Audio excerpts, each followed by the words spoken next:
Hey, I got some exciting news. Eurovision, but in Asia? Yep, that's right. The first ever Eurovision Asia is happening this November in Bangkok, Thailand, and 10 countries have already confirmed their participation. But here's the thing, this isn't just like a new fun contest. This could completely shake up the way we think about Eurovision. Who will dominate and how will it impact Europe? Let's break it down. So far, 10 countries are already on board. These are Vietnam, Thailand, Cambodia, Laos, Malaysia, the Philippines, Bhutan, Nepal, Bangladesh, and South Korea. This is big because it's EBU's first step to globalizing Eurovision. Think about it. New voting blocks, new fan bases, massive fan bases, completely different music styles. And for the fans, this is huge, as well as for content creators like myself, who gets to not only cover the European contest 6 months of the year, now followed on by an Asian Eurovision the other 6 months of the year, just leading up to Junior Eurovision and the national final season starting over again. 10 countries are in. Let me know who you think will be the early favorites.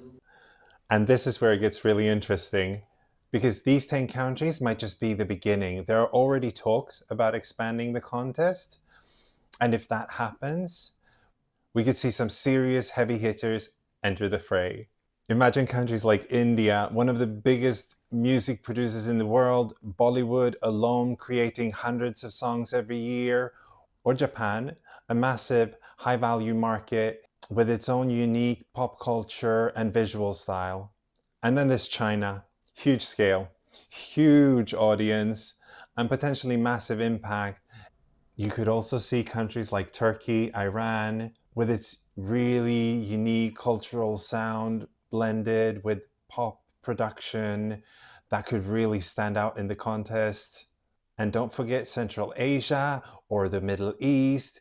Countries like Kazakhstan or UAE could really bring their own cultural identity as well as a visual style that we've never seen on Eurovision before. So this first announcement with 10 countries is really exciting. But if it expands and then builds each year, just like the European one, this could become one of the most diverse and unpredictable music competitions in the world. And suddenly, winning Eurovision Asia isn't just about beating 10 countries, it's about competing with some of the biggest music industries in the world.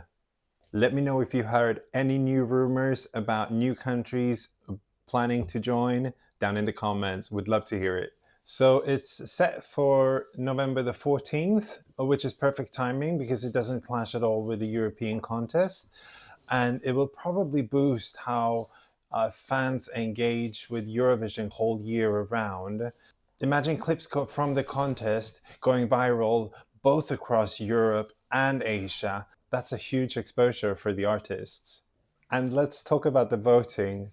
Will the televoters and the jury behave like they do in Europe, or will we see completely new patterns emerge? Early speculation is that it might lean towards a televote heavy type of entries, especially for the countries known for high energy performances. But if EBU ensures professional juries, we could see some interesting surprises. Even though this is the first edition, it feels like a potential game changer for the contest worldwide. Okay, my first prediction, I think South Korea will have an edge because they are a global music powerhouse, especially with K-pop. We're talking elite production, world-class performance, and massive international fan bases, and an industry that knows exactly how to deliver impact. But honestly, it's uncharted territory. It's a completely new stage. We could see small countries like Bhutan and Nepal completely pop just because they're standing out enough with their own cultural perspective. But honestly, this is a completely new stage. And a lot of countries could make huge impressions just by standing out. So we could even see small countries like Bhutan and Nepal really pop. And here's the real question. Will we eventually see European contestants competing in Asia, just like we saw the American contestant competing in Sweden. And what if this spreads? Does this make the Latin American Eurovision more likely to happen? Could a global Eurovision scene emerge? I think the fans' reaction this first year will be make it or break it for this contest. So let's boost this up. This first contest is high risk, high reward. If it succeeds, it could become the next big international music event. If it flops, it could just disappear like the Eurovision tour did. That's why it's so exciting to be at this from the start. So, what do you think? Do you think Eurovision Asia could eventually rival Europe's contest? And what other countries would you love see enter?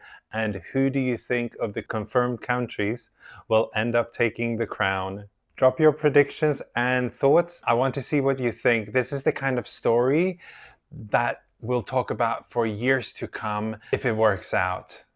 And if you want, I will do reaction videos to all the entries. Hit the like if that's something you would watch. So that's it for now. Eurovision Asia is officially on the map, and this is just the beginning.